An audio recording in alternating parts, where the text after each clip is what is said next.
Yo soy geógrafo, me encanta decirlo, sobre todo aquí. Estudié geografía y me dedico profesionalmente a la geografía.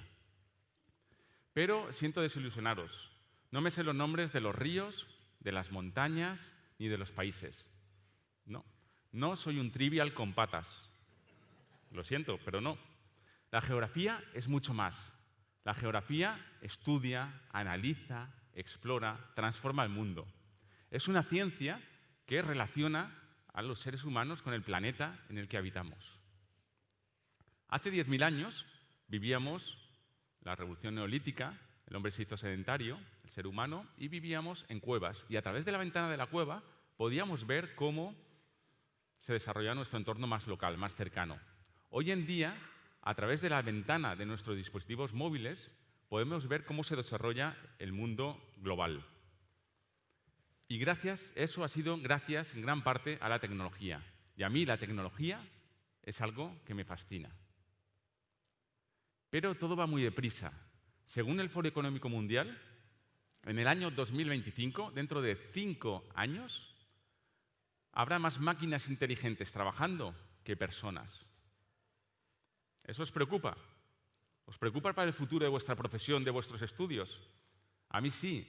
A mí me preocupa mucho ver qué haremos a las puertas de la quinta revolución industrial. Y en este sentido, quiero hacer un recorrido por la geografía y la tecnología. Quiero pensar cómo puede ser el futuro de la geografía y para ello tengo que imaginar cómo será la geografía del futuro.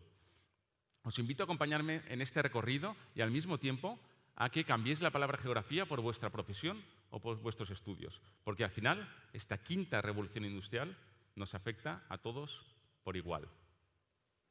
Vivimos en el planeta Tierra, el planeta físico, pero también vivimos en otro planeta, en el ciberespacio, en el que conocemos a gente que nunca veremos personalmente, usamos dinero digital, nos movemos por autopistas de la información, compartimos todo en Internet. Al final estamos uniendo la parte física y de las personas con la parte digital y de los robots. Si unimos la palabra geografía y la palabra tecnología, obtenemos geotecnología. Sí, suena un poco raro la palabra, pero es más sencillo que parece.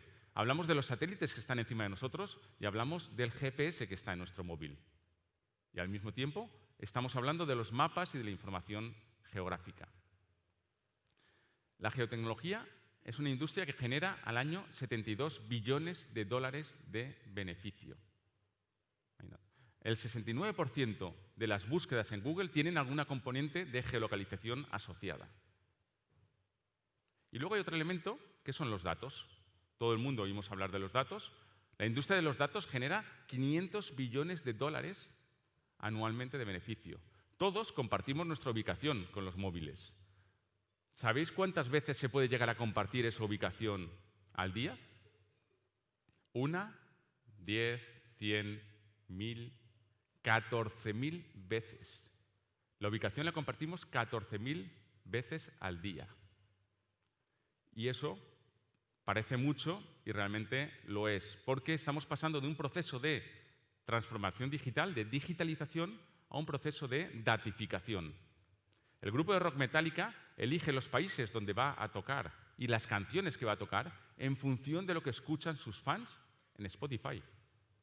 Y Spotify no vende canciones, vende los datos de las emociones que nos producen las canciones cuando los oímos en un momento determinado y cuando los oímos en un sitio determinado. Y lo más fascinante es que todo esto también es geografía. Pero además de la geotecnología, podemos hablar de otro tipo de tecnologías. Hablamos de Internet de las Cosas, de blockchain, de Big Data, de Smart City. Hay muchas tecnologías que van a afectar tanto a la geografía como al resto de profesiones. Quiero hacer un recorrido por 5 ámbitos de actuación, que son los 5 ámbitos de actuación del geógrafo, a través de 10 tecnologías. Y además así veréis que los geógrafos no solo estudiamos ríos, montañas y países. Vamos allá. El primer ámbito son las tecnologías de la información geográfica. La información geográfica tiene que ver con datos. Los datos, cuando le añadimos la geolocalización, valen mucho más. Por cierto, ¿cuánto vale un dato? Hay empresas que compran y venden datos geolocalizados. ¿Sabéis cuánto vale el dato de un usuario al mes, de una persona? El tuyo, el tuyo, el tuyo. 1 euro. Por 1 euro puedo comprar esos datos. Con 300 euros tengo todos los datos de lo que habéis hecho y dónde os habéis movido el último mes. Por otra parte, hablamos de Big Data, de grandes volúmenes de datos. Hablamos de Smart Data, de datos inteligentes. Hablamos de Open Data, de datos abiertos, públicos, compartidos. Mucha información alrededor de la geolocalización con esos datos, que al final tiene que ver con la movilidad. La movilidad tiene que ver con cómo desplazarnos de un sitio a otro. Y, precisamente, un geógrafo en el futuro se tiene que preguntar si esa movilidad no va a ser automática. Si a través de los coches autónomos y las carreteras inteligentes, al final conseguiremos evitar problemas de masificación, por ejemplo, en el turismo, porque las propias carreteras o los coches ya nos llevarán donde hay menos masificación y también donde se pueda producir menos contaminación. El segundo ámbito de actuación es la planificación urbanística. La planificación urbanística, en este caso, tiene que ver con el Internet de las cosas. Todo va a estar conectado. Personas, cosas, objetos. Nos convertimos en nodos de información, en puntos que emiten información y que reciben información. Y toda esa información se queda en la nube. Claro que esto puede causar algunos problemas. Por ejemplo, el año 2016 hubo un hackeo de electrodomésticos que tenemos todos en nuestra casa conectados a la red y a través de ellos se atacaron páginas web de Netflix, de Amazon, de The Guardian o de la CNN. Y eso es un problema. Y además, el Internet de las cosas solo puede funcionar con una tecnología muy avanzada. En este caso, esa tecnología es el 5G.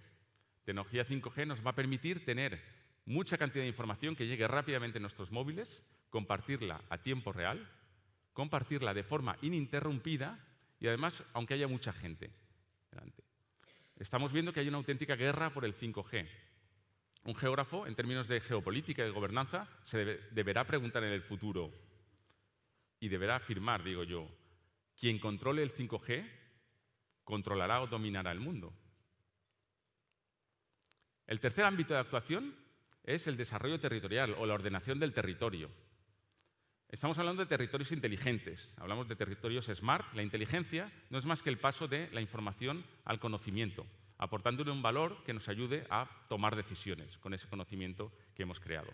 Se dice que la inteligencia artificial en pocos años va a superar la inteligencia humana. Emiratos Árabes Unidos tiene ya un ministro de inteligencia artificial. Vital es el nombre del consejero delegado de una empresa de capital riesgo de Hong Kong. Pero ese consejero delegado es muy especial, no es una persona, es una inteligencia artificial que tiene voz y voto en el consejo de administración de la empresa. Y en Finlandia están dando cursos gratuitos a toda la población sobre inteligencia artificial para educarla y alfabetizarla en este ámbito. Un geógrafo en el futuro se preguntará, si esto avanza así, ¿realmente llegará un día en que nos gobernará una inteligencia artificial? Desde un punto de vista práctico, quizás sea más justa, más eficiente, más objetiva, pero claro, de momento no tiene emociones. Bueno, pues las programamos. Y yo me pregunto, ¿quién programará esas emociones? Podrán llegar a tener emociones las máquinas, pero quien las programe tendrá que evitar sesgos humanos como sexo, la raza, la religión, aspectos económicos, para que sea lo más justo posible.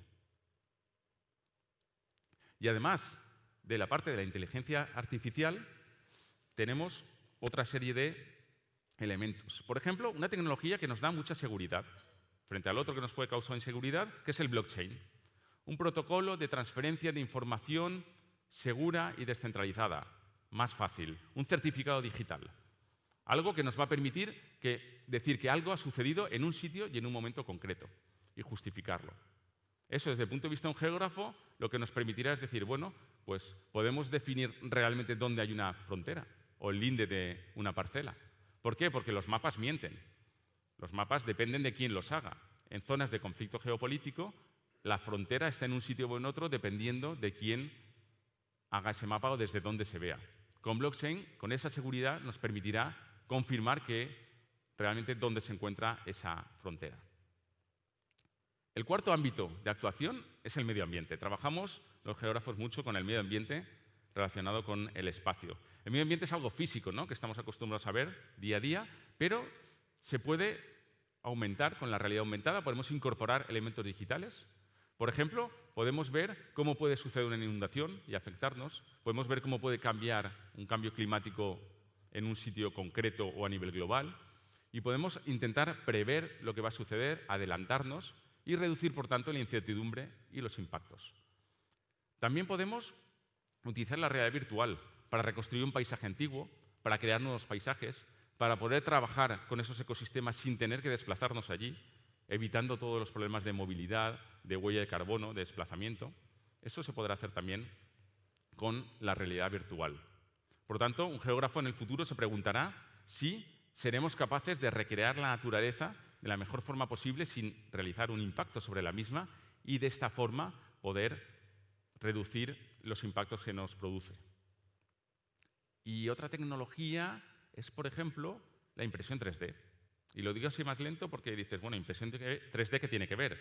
Bueno, se imprimen pequeños objetos, imprimimos cosas más grandes, se han llegado a imprimir un coche, se ha llegado a imprimir una casa en impresión 3D. Y claro, un geógrafo se pregunta, en el futuro, ¿por qué no imprimimos una montaña? Podremos imprimir una montaña. Es más, si se imprimen o si están intentando imprimir tejidos vivos para el cuerpo humano con impresoras 3D, ¿por qué una montaña viva? Para recuperar una ladera que esté dañada. Al final es una especie de tiritas digitales que podemos intentar poner a la naturaleza. Y sí, ya sé que lo mejor es no hacer ese daño a la naturaleza, pero una vez lo hemos hecho, ¿por qué no intentar solucionarlo gracias a la tecnología? El quinto gran ámbito de trabajo es la sociedad del conocimiento. Desde la geografía estudiamos los censos de población y sabemos dónde está la gente, cómo se mueven las personas, qué características sociodemográficas tienen. Pero, ¿y los robots? Hay muchísimos robots, no hace falta que sean humanoides, pero no conozco que haya censos de robots. Habrá que hacer censos de robots y preguntarse dónde están esos robots, cómo se mueven, son públicos, son privados, son humanoides, qué capacidad tienen, e integrarlo con censos de población para poder identificar lo que están haciendo. E incluso hay unos pequeños robots que se llaman chatbots que también lo están cambiando todo. Antes la comunicación era de humano a humano. Después pasamos de humano a máquina. Pero es que las máquinas empiezan a hablar entre ellas. Y de pronto en el futuro puede pasar a nivel comercial un impacto como que no vayamos a comprar porque sea la propia casa domótica la que en función de nuestros gustos y consumos mensuales haga los pedidos a tiendas online y le lleguen a casa. Y eso puede revolucionar muchas cosas. Son cosas que debemos plantearnos seriamente desde la geografía. Al final, la geografía del futuro es la que nos va a permitir imaginar cómo será ese futuro de la geografía. Horacio Capell, catedrático de Geografía, recibió en el año 2008 el equivalente al Nobel de Geografía y dice en sus memorias, hay muchos futuros posibles, algunos mejores que otros. Nosotros podemos ayudar a construirlos. A la pregunta inicial de si la geografía realmente va a cambiar, no va a cambiar, va a seguir siendo la misma. Van a seguir viendo ríos, montañas, van a seguir viendo países. Lo que va a cambiar es nuestra relación con la tecnología. Hemos de encontrar un equilibrio, el equilibrio entre lo físico y lo digital, entre las personas y los robots, entre las emociones y los algoritmos. Y al final la tecnología tiene que ser siempre al servicio del ser humano y no al revés. Siempre tiene que estar alrededor del ser humano. Es más, si nos preguntamos cómo puede cambiar la tecnología, por ejemplo, el mercado de trabajo, eso que da tanto miedo de que vamos a ser sustituidos, en absoluto. Justamente las profesiones que tienen elementos no sustituibles son las que más van a costar. Aquellas que hablan de creatividad, de empatía, de elementos que las máquinas no pueden cambiar. En definitiva, la tecnología dice que estamos hechos de bits, pero la geografía nos dice que estamos hechos de lugares. Muchas gracias.